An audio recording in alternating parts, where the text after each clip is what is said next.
Hi, I'm entitling this message "Being Born" in quotations because, and I'm just gonna be really frank and honest. I'm not gonna spend a whole lot of time uh, talking about science or the Bible or anything else. I'm just gonna just be frank and just relay my opinions, beliefs, and thoughts about this particular subject.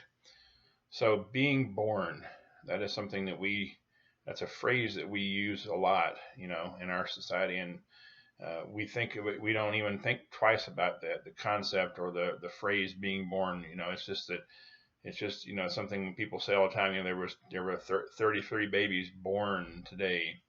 There were people. There are millions of people who are born all over the world, and the word born is just kind of thrown out there as if it were some sort of magical event that just kind of happens, and it's something that stands alone from everything else that comes along with being a human being. But when people are born, there's nothing magical about it. There's nothing separate about the act of being born from the act of being unborn. The two there's no difference in the person when one person is born and one person is unborn. The word born is misunderstood because the concept is misunderstood. And when you're born, you don't begin to exist. As a matter of fact, I think in Korea, if I'm not mistaken, when you're quote unquote born, you are I guess considered to be um, 9 months old when you're born. So Koreans begin their life cycle, counting their life cycle at conception or roughly thereafter. So uh, the idea of being born is something that people just don't understand and just take for granted as if they did understand it perfectly, when in fact they don't. Um, when you're inside your mother's womb, you're alive, you're a person, you have every right and privilege, you should have every right and privilege afforded to you as anybody else, any other human being. You're not some sort of undefined entity. You're not a glob of cells. You're not anything like that. You're simply a person. You may be a person at different levels of development than other people. You know, I mean, I'm at a different level of development now than I was when I was 12. And when I'm 90, I will have developed differently than I am now. I'll look different. I'll probably be shorter. I probably won't have my eyesight won't be as good. My hearing won't be as good. I'll be a different person essentially, but it's still the same me. I'm still a human being. And so people say, well, he was born on the 3rd of September. What they mean is he passed through his mother's body out of the little opening at the base of the abdomen, and he entered, effectively entered the world. But when you're before you're born, quote unquote, you're everything you would be before after you're born. You're still a person. You still have arms and legs and eyes and ears and everything else. You still have feelings. Being born is a special event because it means that the woman, the mother, is no longer having to carry the baby. So in that sense, it is something special, and it's a good event because it effectively begins the person's life outside of the mother's body. But you're still a person regardless of whether you're inside the mother's body or outside the mother's body. There's nothing magical about the mother's body that makes you somehow a person when you leave the body, but not a person before you were left the body, but while you were still in it. I would like people to understand this and get this through their heads. That there's no such thing as, in essence, as being born. As far as the practical side of it, you leave your mother's body, that's being born. But there's nothing about being born that is different from being preborn. You are still the same person. You did not go from being something undefined to a person the moment you left that little opening at the base of your mother's abdomen. You're still you. You've always been you. You were you from the moment you were conceived, and you will be you until you die, and then you will be you for the rest of eternity, wherever you end up spending eternity. So I just wanted to challenge you with that today.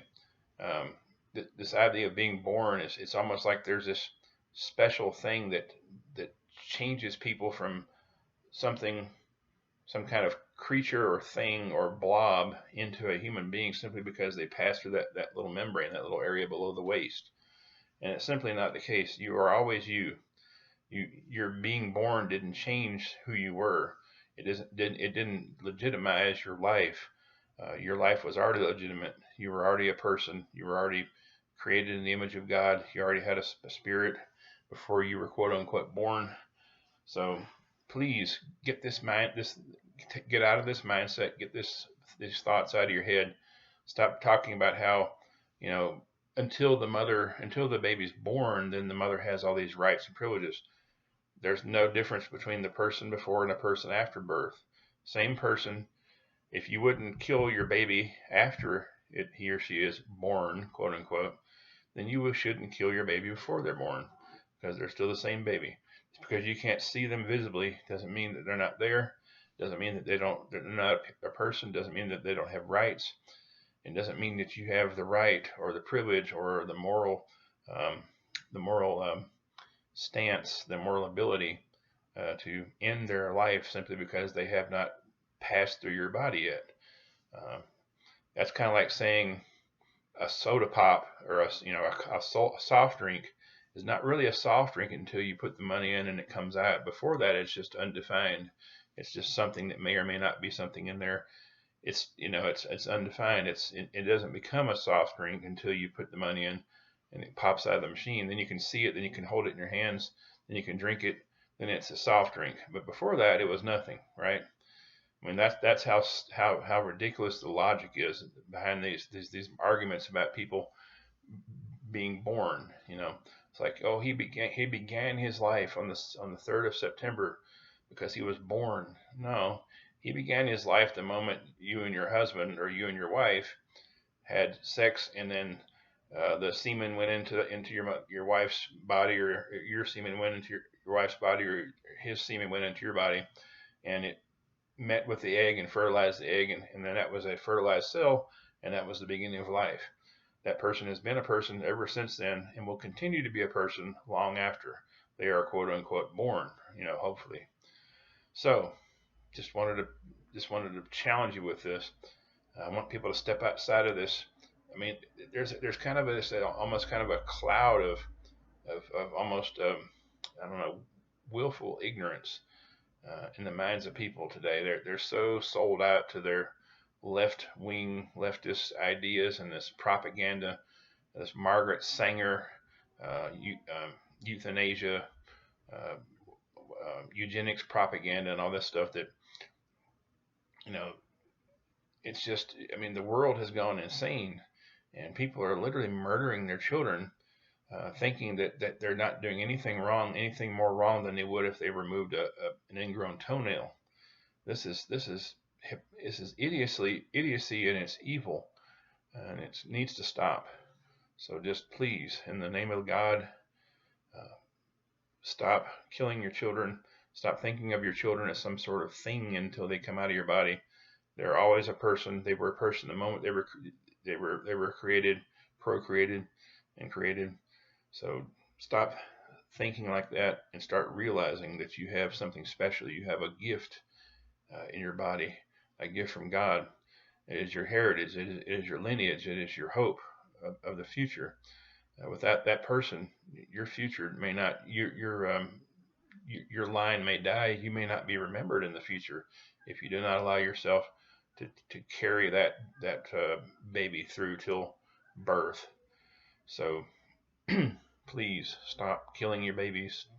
Stop laughing at the fact that babies are being killed. Stop celebrating the birth or the death of your babies, and start realizing that you have something special inside your body that needs to be allowed to live and to continue on after conception.